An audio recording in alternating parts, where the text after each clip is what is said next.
যথা সময়টা নষ্ট না করে কোনো মানে হয় না। চলে এসো। লাভলি মহেশ মল্লিক এই বাড়ির মান সম্মানকে পথের ধুলোয় মিশিয়ে দিয়ে এই বাড়ির বউকে ফুসলে নিয়ে তোমায় আমি যেতে দেব না।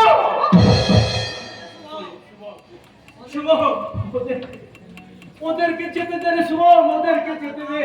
না দাদা না, অভিমানের বসেই তুমি তুমি ওর নিজের অধিকার নিয়ে আপস করো না দাদা।